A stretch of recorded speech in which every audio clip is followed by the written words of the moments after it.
You know how I've talked about how the monetary paradigm is toxic and it ruins communities, families, individuals, proto-societies, and I talk about East Indian culture a lot in the last year. And so, like, if our nation, let's say Canada, a proto-society that also will never succeed, wants to engage in trade with India or any others, is Indian culture is by nature within the monetary paradigm untrustworthy.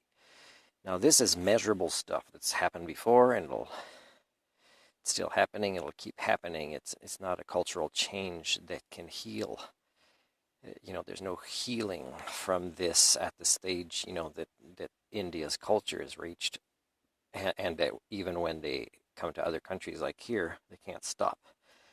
You'll never really find a lot of businesses here, fast food, gas stations, whatever, hotels that are that successful unless there's really a demand for it. Let's say during the tourism uh, you know rushes, but they won't succeed in the other times to think outside the norm, problem solve, or create win-win scenarios, because that's destroyed by the toxicity and dishonesty of the culture. Now, these things are measurable. You don't have to take my word for it. You can ask your best PhD social scientists in Canada to do research on this, but they won't likely have the courage because they'll think it's racism when it's not racism. It's discussing cultures in a measurable way. And it's not like people are born like this, they're turned like this, and they can be unturned, except that it's too late, and you can't even have the right conversations to unturn these toxicities in your cultures. You don't talk about cultures. You don't talk about your ethnocentrism, for one thing. And that should be things that is mentioned at school. Every year, every level, there should be one part. Every level of school, even before post-secondary, there should be examples of how to recognize ethnocentrism and fight it off.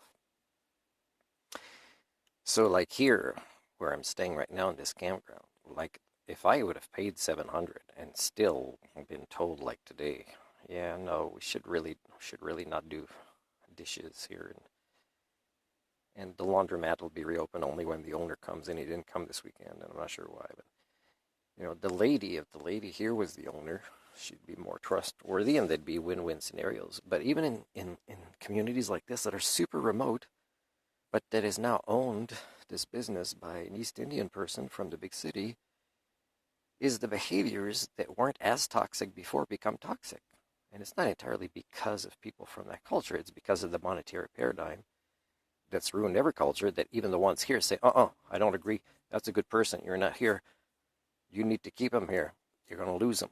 And they will lose me. It's pretty much already decided after a couple of days. I'm not going to renew, because I'd be surprised if they say, why are you leaving? Oh, within 2-3 days I was here, the owner lost my trust. Not that he had a lot, right? Because he started from a culture where even on the first interaction to send the e-transfer the way it goes, it was a one-sided win-lose discussion. It's easy for me to tell what they are.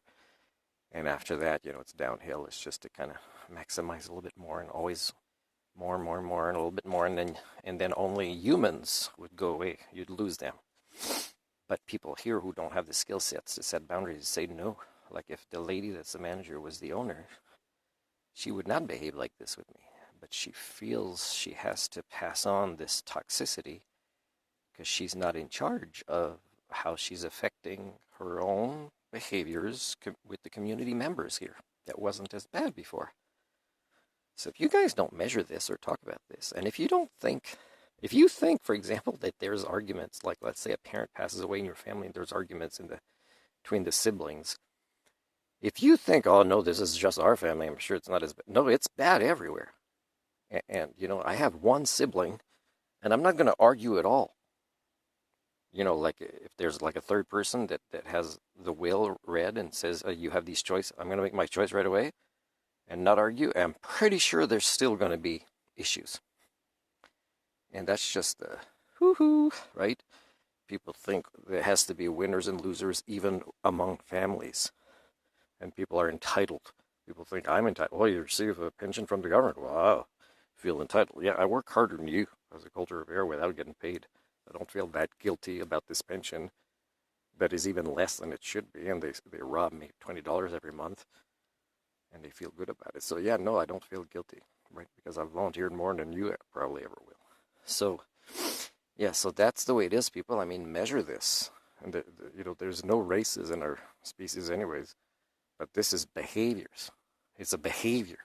If you can't criticize the behavior anymore, what's the use having a legal system or a charter of human rights or whatever? Like if you can't even criticize behaviors anymore because you think it's racism, like it's hard to have intelligent conversations with your PhDs that think they're social scientists. Come on.